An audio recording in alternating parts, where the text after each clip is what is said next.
Hi everyone, welcome back to my channel. I hope you are all good. I've got two brand new molds to share with you in today's video.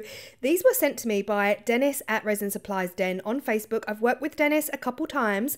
These are horoscope signs, trays stroke tea light holders. You can have them as plain trays, or there is a tea light section that you can actually mold, stick to the center and create your tea light holder as well. It is entirely up to you. These are stunning. These are handmade molds by Dennis. You would have seen me use his molds before on my channel. This is the center point where you can put your tea light option if you want to go down that route. Now, firstly, Dennis, thank you so much for sending these to me. Dennis actually sent these to me, guys, I want to say 6 months ago. Like, it must have been 6 months ago, and I am so sorry for the delay. I did say I would get straight on them in September, like kind of like leading into Halloween. But then, of course, we moved house and everything has just been delayed. And Dennis, thank you. I am so sorry. Thank you for waiting for so long. I'm going to do two completely different styles here. I don't do black and white very often, but I just felt like this particular tray would lend itself to the black and white theme so perfectly. So I decided, and it's an easy one, guys, because black and white, it doesn't get any easier than that. I decided to go for it with this one. I've poured my black epoxy resin into the main tray and then into the optional tea light holder. You don't have to use this section. You can make a mold of it and see how you feel, and then, you know, use it if you want, but I am going for it. I'm pouring the resin in as well. So this section here is a simple ring. Now, honestly, my thoughts were also like, you know, they would make gorgeous napkin holder rings as well. Like, even if you just want to mold it and you don't want to use it for the tray, it would still be a really useful round object to use. Anyway, the resin has gone in. I gave it a quick blast with my heat tool, and we're on to the second one. Now, the second one is something you would have seen before on my channel. I am using the chameleon powder from the Tiny Turner, and these were sent to me by Wendy over at Toonpish Crafts. This is the shade Nether. Now, the actual color shift in this is so crazily intense. Like, it's probably one of the best color shifting chameleon powders that I've used from the Tiny Turner. It just feels like there's 10 different colors in there. From directly above the desk, you're simply getting this dark purple indigo blue color, but actually bringing the camera down at this angle, you're getting pink, orange, yellow. you're getting an entire sunset of colors. I absolutely love it. So this is the Nether, Nether, beautiful chameleon powder from the Tiny Turner. So again, thanks to Wendy for sending this over to me. Guys, I am not affiliated with Dennis at Resin Supplies Den, and I'm not affiliated with Wendy from Toonpish Crafts. I don't earn any commission for showing you these products. Like, I just love them. So please go ahead and check them out if you fancy getting your hands on any. But yeah, I did run out of Nether. The Nether, so I decided to do the actual tea light holder ring in a completely different colour, thinking it would work together. But actually, as soon as I started dusting it in, I thought, you know, then probably not going to actually work together.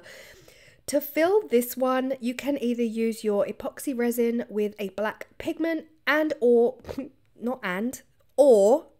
your polyurethane.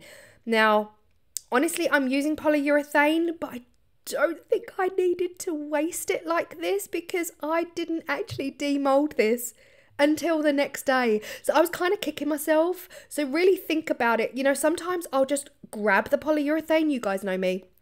Anything for speed. I'll just grab the polyurethane because I just think, oh, that's nice and quick. But actually, I didn't demold this until the next day. So for me now, that was a complete waste of a not cheap product. So yeah, really put more thought into it than I did, and then just splash it all over your desk and make a mess like I did. So yeah, this again, it was the next day. Now, on first glance, I thought, ooh, this will work because it's got that color shift of purple. But actually, once we put it on the tray, it really did not work at all. But look at this. Oh my goodness, the detail is stunning. Again, these are all handmade by Dennis at Resin Supplies Den. Resin Supplies Den is a Facebook page, and it has a whole array of different sellers selling different products for resin. So if you need anything like foils or holographics or sequins or glitters, there's always a seller on that page that will be your go-to person. So that is what Resin Supplies Den is all about. So if you need anything, head on over. I'm going to leave the details below. Next up is the black one. I loved this one. I don't normally do just jet black resin. I mean, but oh my goodness me. Yes, this was definitely me. It was right up my street, just to simplify it with the black and white. But again, how you create these is entirely up to you. Now, this is the fun part. Like, it's all fun, but this is the fun part. The messy part.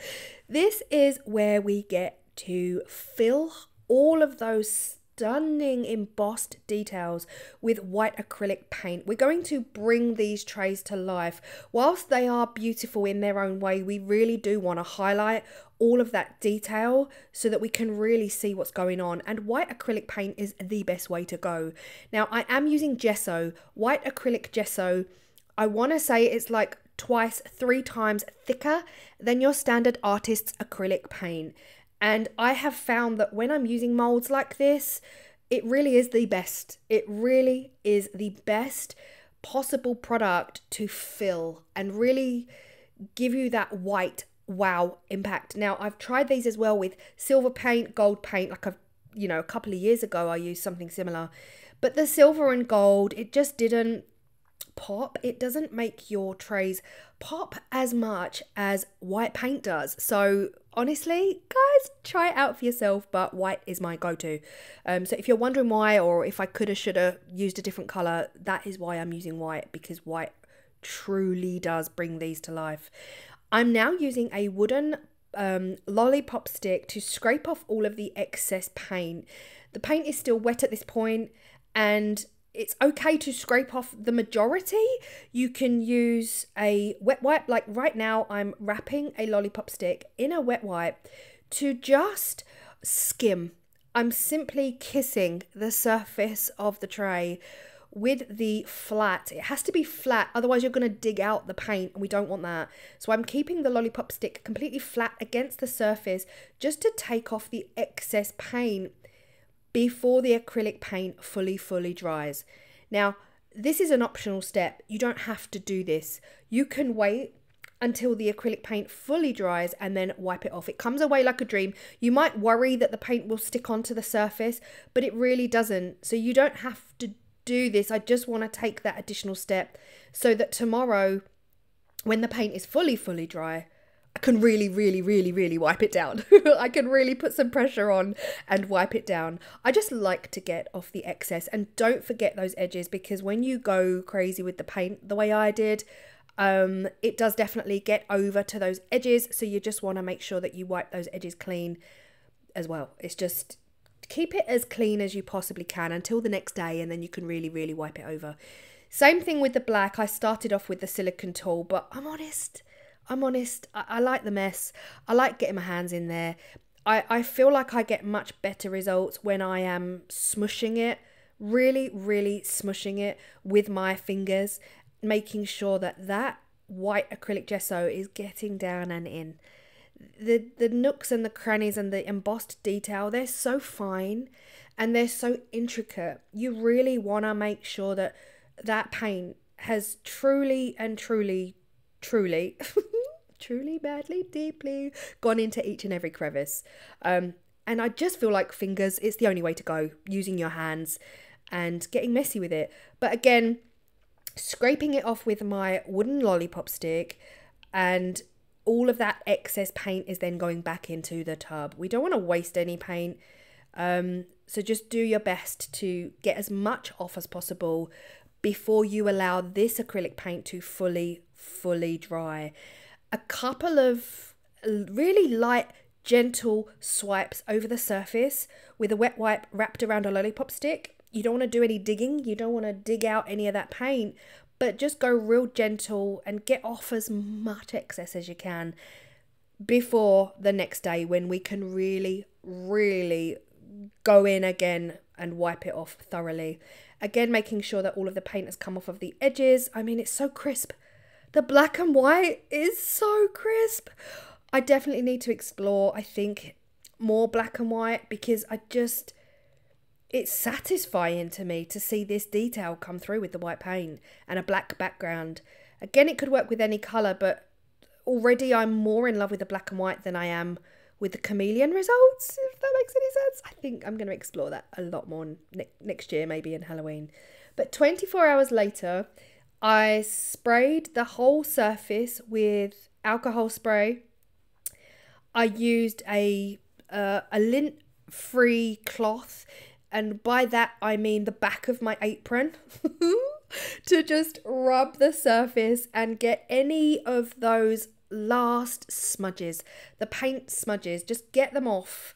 Once the paint is dry, you really can rub the surface down just to get rid of any excess acrylic that you just don't want in place. And it was time to top coat. Now, the one thing I have found, which is quite interesting to me, because I thought I did a good job, but I really didn't.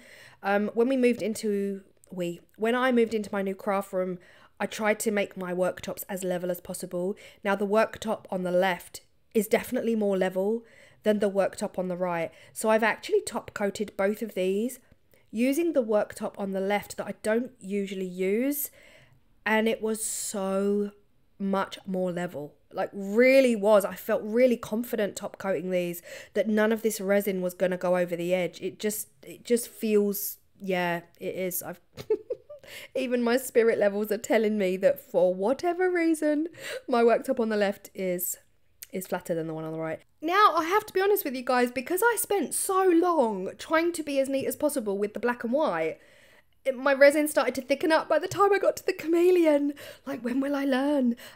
I haven't done as good a job of top coating the chameleon as I did the black and white. The black and white got all of my attention, and the chameleon one has definitely got some dodgy edges on it. And I've got a dimple. I've got a fish eye dimple. But this is 24 hours later. My goodness me. This top coat is absolutely stunning. And I hope you can see what I mean when I say bring them to life with the white acrylic paint. These have worked a dream. Let me know which one is your favourite. For me, it has to be the black and white. It truly does. I think even with this one, black paint would have worked, but I stand true to what I believe is that white really does make these kinds of moulds, these embossed moulds, pop. Thank you so much to Dennis. I will leave Dennis's details down below, the Facebook page down below. If you are interested in any of Dennis's moulds, go please check him out and join the Facebook page as well, because even the Facebook page has lots of inspiration. Now, I think I've shown you here the edges. Yeah, I do. Just see the dimple. If you look at the surface of this one, just see one single fish eye dimple, and my edges are not great. The fish eye dimple is just there. Now, you do get fish eyes when you use too much heat, and because the resin was thickening up on the chameleon, I really went to town with the heat, and I really shouldn't have done, you know. Sometimes the blowtorch can just be too hot, and that will create an area where the resin sucks down and gives you a dimple or a fish eye. So do be kind of conscious of that as well. But the black and white one, I honestly think is perfect. You rarely hear me saying that on my channel. You rarely hear me saying that. I love, love, love the black and white one. Let me know which one is your aesthetic, which one is your colorways. And yeah, let me know if you actually read horoscopes, follow horoscopes. I don't read horoscopes, but I love the fact that I'm a Leo. Let me know what you are in the comment section down below. Thanks again to Dennis, and I will see you all in the next video. Bye.